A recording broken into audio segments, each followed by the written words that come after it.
will find you. You will answer for your crimes, Shelby Threeclaw. A beautiful sunset painted the horizon, casting the barren, dry landscape in a blanket of soothing orange light. Penelopee Popp, the Goblin Bexus Ranger, had ridden her loyal steed Buster, a lovable and loyal mastiff, across the wild frontier. After many days and nights, she had finally come to her destination, the distant town of Whistlebark. Penelopee had dark green skin, baked by the unforgiving sun. Her pointed ears jutted from under her dark brown duster hat. She wore a breathable sky blue long-sleeved shirt, a dark brown dyed leather vest, and a pair of dark brown slacks. Her boots were worn, and yet these were her favorite boots. A golden star badge was pinned to the front of her vest. Buster had a dark brown coat, and he had a pair of saddlebags on his haunches. His tail wagged excitedly, and he panted now that they stopped moving. Penelopee let out a small sigh as she reached forward and scratched Buster behind his ears. You did a good job, Buster. You ready to stop for the night? Oh, you were such a good boy.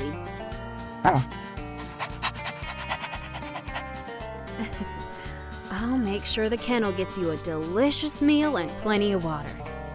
Let's go. She nudged Buster with her heels and held the reins with one hand, while the other drifted to her six-shooter on her right hip. Things were no doubt going to get pretty serious, especially considering who she was after. Buster ran down the dusty ridge toward the town. The town of Whistlebark formed a cross, with the two main roads intersecting each other at the middle. Storefronts, homes, and businesses lined those streets, which was pretty typical for frontier towns. Over the last 2 months, Penelopee and Buster had rolled through many towns just like Whistlebark, looking for the dreaded Crimson Armadillo Gang. Her charge was pretty simple, which is just how Penelopee liked it. Dead or alive, so long as a body is recovered. Buster was only so strong, so there was only one person even getting that choice, dead or alive. They rode in from the south side of town at a relaxed yet deliberate pace. As Buster casually moseyed along, Penelopee glanced toward the people on the street and at the windows of the building. Just like the many other towns she had come through, the residents of Whistlebark were mostly goblins, with the occasional gnome or dwarf. Gnomes or dwarves weren't as common this far to the west. After all, from what she heard, the dry and oppressive heat often didn't agree well with them. Townsfolk stopped when they saw her riding in, and the apprehension was palpable. Frontier folk were usually tougher than the softies back east, and these people showed that same sort of enduring spirit. Most of the women wore either practical and functional dresses or slacks, boots, modest shirts and blouses, and duster hats. The men, on the other hand, mostly appeared flashy or pleasing to the eye. Many of the men on the street wore floral shirts with low necklines, tight pants that showed off their curves, and high-heeled boots. While Penelopee would have loved to spare the lovely men a longer glance, she was here on business. Besides, the last thing she needed was to start an altercation between herself and another woman over ogling her lover. There were dark shadows of people watching from the windows, waiting to see who Penelopee was. However, the golden star on her vest was a dead giveaway. Still, Penelopee found strength in wearing it, rather than trying to hide who or what she was. Penelopee led Buster over to the kennel, and she dismounted when she got there. A young goblin man, easy on the eyes for sure, came up to her. He was wearing a vest, no shirt, and a pair of tight pants. His long black hair was tied into pigtails, giving him a youthful appearance. Well, howdy, I never seen you here before. Are You a law woman? I sure am. My name is Penelopee Popp, Bexus Ranger. Just here to stay the night and gather some information. And this here is Buster. Can you please take real good care of him? Well, I sure can. Taking care of dogs is in my blood. So, what really brings you to Whistlebark? We're so far from anywhere important. Oh, just passing through, heading further west. What's your name, by the way? Oh, I'm sorry. I just ain't never seen a law woman like you before. We don't have a sheriff here. Ain't had one for at least a couple months. Oh, and I'm Jordy. Nice to meet you, Jordy. So what happened to your sheriff? Jordy averted his eyes, and he nervously started petting Buster on his head. How about you tell me inside the kennel? Jordy nodded and then took the reins from Penelopee. They walked inside the kennel. There were 10 stalls within the kennel, each with abundant heapings of straw on the bottom for dogs to lay. Large buckets of water were at the corner of each stall, as well as food bowls. Of the 10 stalls, 3 were occupied by other riding dogs, a Great Dane and 2 pit bulls. As soon as they were alone, a large frown painted itself on Jordy's face. Oh, things are really bad here, Miss Penelopee. Oh, we got some right terrible people who moved into our town. Oh? Right terrible people, you say? Can you please go on? Well, 2 months ago, a gang of criminals came into our town, and they shot the sheriff and the deputy. They declared Whistlebark their town, and if we wanted to keep our lives and our livelihoods, well, then we needed to pay them money and follow their rules. Let me guess. The Crimson Armadillo Gang. Oh, you know about them? Is that why you're here? Can you keep a secret? Yes, ma'am. I'm here for Shelby Threeclaw. I knew it. I knew it as soon as I saw the badge. She shot my ma just after she got into town. My ma was trying to organize the people to stand up against her. Please, tell me you'll stop her. Jordy averted his eyes as tears began filling them. Penelopee reached over and touched the bottom of his chin. With minimal effort, she brought the cute young man's attention back to her. Oh, don't worry, little buddy. A Bexus Ranger is on the case now, and we always get our ladies. Do you know where Shelby Threeclaw's hiding out? I don't. Well, their gang always seems to ride into town from somewhere. They tend to go to the Dusty Skunk Saloon, though. The Dusty Skunk Saloon, huh? Can I rent a room there? Yeah, they have rooms there. Oh, they also serve booze, and they have a gentleman of the night there, too. If that's what you're into. Oh, usually not. At least I never have before. Thank you for the tip, Jordy. I promise I'll bring justice to Shelby Threeclaw. Please, take care of Buster. Oh, I promise. I'll take real good care of Buster. Penelopee walked out of the kennel, but then stopped. A lot more people crowded the street, and they all watched her. It was safe to say that Penelopee was noticed, and someone was bound to let Shelby Threeclaws know. It was only a matter of time now. She walked down the street looking for any sign of the Dusty Skunk Saloon. Whenever she passed townspeople, they stepped out of her way, and no one said anything. That made sense, for if Shelby Threeclaw's reputation was right, retaliation was a swift and assured thing. The Dusty Skunk Saloon was at the corner intersection of the town, and had an interesting sign. The words Dusty Skunk Saloon were written in bright sky blue letters, with the image of a sauced skunk leaning on the letters for support. Lively piano music came from within the saloon. Penelopee pushed the swinging door to the saloon open and stepped inside. All at once, the music stopped, and all eyes turned toward her. A half-dozen tables were spaced within the open floor of the saloon, with women all gathered around them. Many were playing cards or dice, but everyone was drinking and having fun. Until Penelopee came in, that is. Men dressed in brightly colored outfits were walking around the tables, but they stopped too.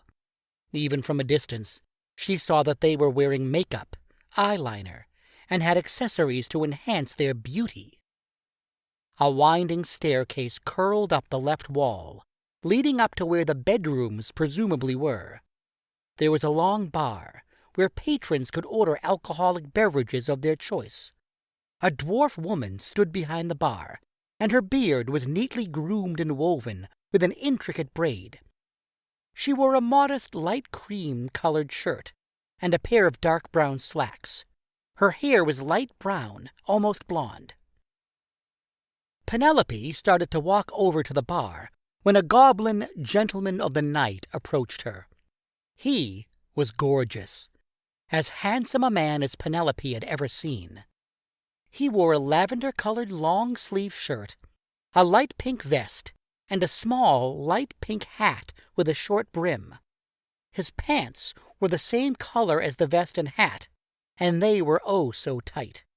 It left little to the imagination. The gentleman of the night wore a pair of light brown loafers, and he carried a slender black cane with a gemstone headpiece. From the way he sauntered over to her, the cane was for show.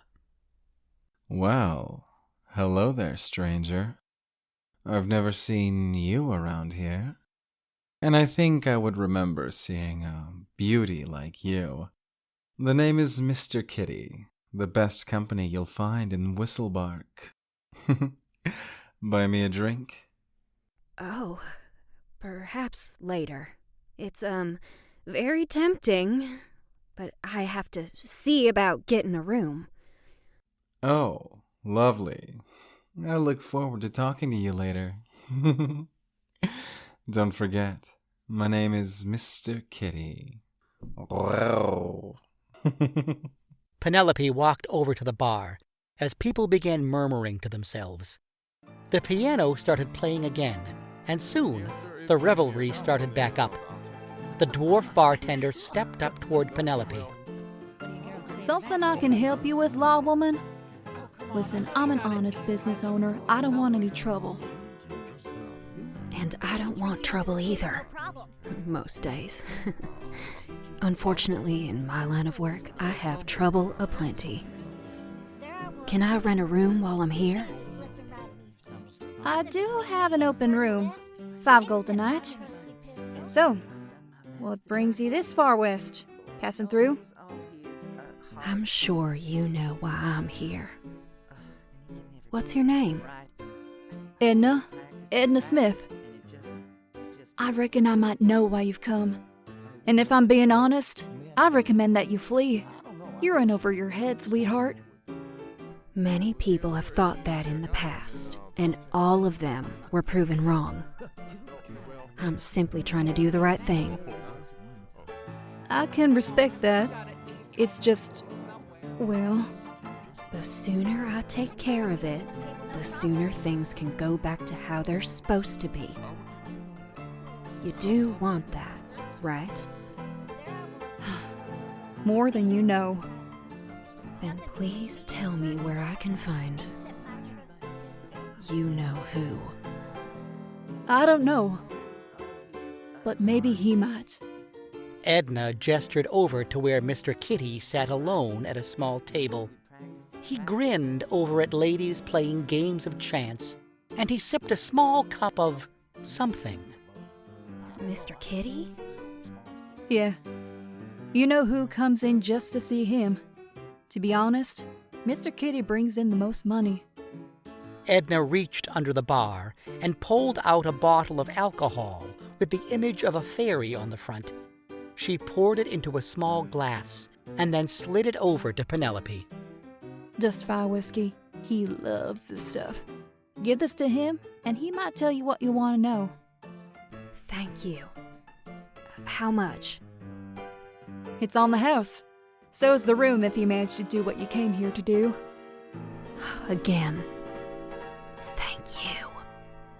Penelopee took the glass and then slowly made her way over to where Mr. Kitty was seated. As soon as she got within 20 feet, Mr. Kitty beamed an amused smile toward her. Slowly, Penelopee sat down across from him. I knew you'd come over. It's been a while since I've had me a law woman. Is that for me? Penelopee set the glass down on the table, and Mr. Kitty reached over to it. He gripped the glass while maintaining eye contact with her, and his irises radiated with palpable lust. Gently, the gentleman of the night put the glass up to his lips and then rocked the liquid back into his throat. So, do you want to take me upstairs and let me show you what wonders Whistlebark has to offer?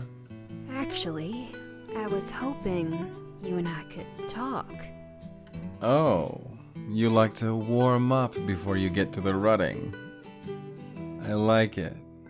So, what does a law woman want to talk to little old me about?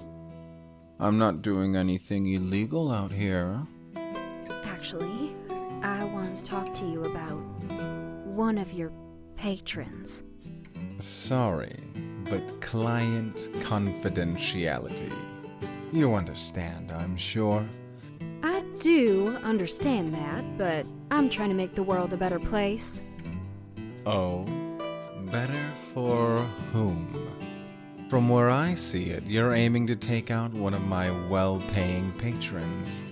How is that going to make it any better for me? Shelby Three Claws is a murderer, a criminal, and an outlaw. We've all done things that we're not proud of, law woman. I offer no judgments, only good company. Oh, so you don't care about innocent folk being gunned down? Like the sheriff? Like Geordie's ma?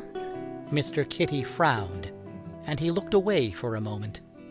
That was a right shame what happened to Dolores. I really liked her a lot. I told her not to go up against someone like Shelby Threeclaw. Some people are too bold for their own goods. It's much better to lie down and let them rut you, rather than getting shot. Doesn't have to be that way, Mr. Kitty. I'm here to stop that outlaw.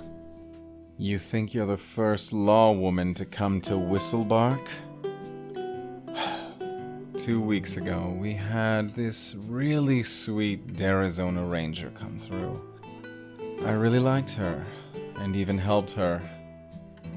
Well, when Shelby Threeclaws found out, let's just say, I got beaten within an inch of my life. Sorry to hear that.